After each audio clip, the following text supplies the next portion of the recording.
Hello guys, अब चाहिँ हामी टाइप्स अफ क्ल्याडिङ पढ्न गइरहेछौँ। त्यसको फङ्सनसँग टाइप्स अफ क्ल्याडिङ के छ भन्दाखेरि एक नम्बरमा हाम्रो छ वुड क्ल्याडिङ। वुड क्ल्याडिङ भनेको हामीले टिम्बर बोर्ड या त वुड प्यानल्सलाई एक्सटेरियरमा हाल्छौँ।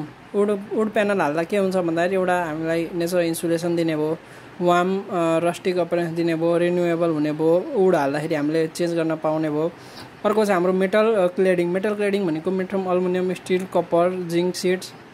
मेटल भनेपछि फङ्सन के भन्दा highly durable and weather resistance, modern aesthetic appeal दिने भयो, फायर रेजिस्टेन्स दिने भयो, त्यसपछि लाइट वेट र इजी टु इन्स्टल हुने भयो। त्यसपछि हाम्रो छ भिनाइल क्ल्याडिङ। भिनाइल क्ल्याडिङ भनेको पिभिसीबाट बनेको भने हाम्रो सस्तो पर्ने भयो, cost effective and easy to maintain, comes in various colour, provide modern insulation. त्यसपछि resultant resistance to moisture and insects.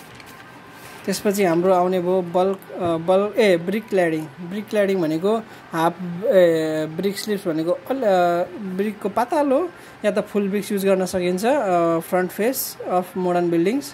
त्यसको फङ्सन ब्रिकको फङ्सन के हुन्छ भन्दाखेरि provide excellent durability and fire resistance. ब्रिकमा फायर रेजिस्टेन्स दिन सक्ने भयो, एस्थेटिक अपिल राम्रो हुने भयो, लङ लास्टिङ हुन सक्ने भयो, गुड थर्मल मास इन्सुलेसन हुने भयो। त्यसपछि हामीसँग स्टोन क्ल्याडिङ। स्टोन भनेको ग्रेनाइट, मार्बल, स्लेट या त नेचुरल स्टोन्स। स्टोन क्ल्याडिङको फङ्सन के छ भन्दाखेरि लग्जरियस स्टोन क्ल्याडिङ हाल्ने हामीलाई लग्जरियस एन्ड क्लासिक लुक दिने भयो, ड्युरेबल हुने भयो। स्टोन क्ल्याडिङ हालेपछि हाम्रो प्रोपर्टी लाइफ पनि बढ्ने भयो।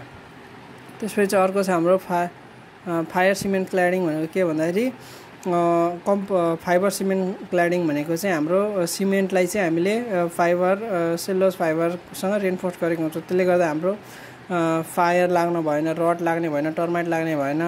त्यसपछि रिक्वायर्स मिनिमल मेन्टेनेन्स कम चाहिने भयो।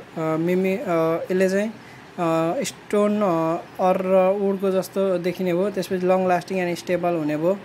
त्यसपछि हाम्रो छ ग्लास क्ल्याडिङ भनेको use in high rise building and typically in curtain wall system भनेको ग्लास क्ल्याडिङ चाहिँ हाम्रो ठुल्ठुलो बिल्डिङहरूमा हुन्छ, जस्तो 50 तले 100 तलेमा हुन्छ। फङ्सन ग्लास क्ल्याडिङको फङ्सन के हुन्छ भने नेचुरल लाइट दिने भयो, धेरै साउन्ड प्रुफिङ दिने भयो, अनि एउटा मोडर्न र एलिगेन्ट लुक दिने भयो।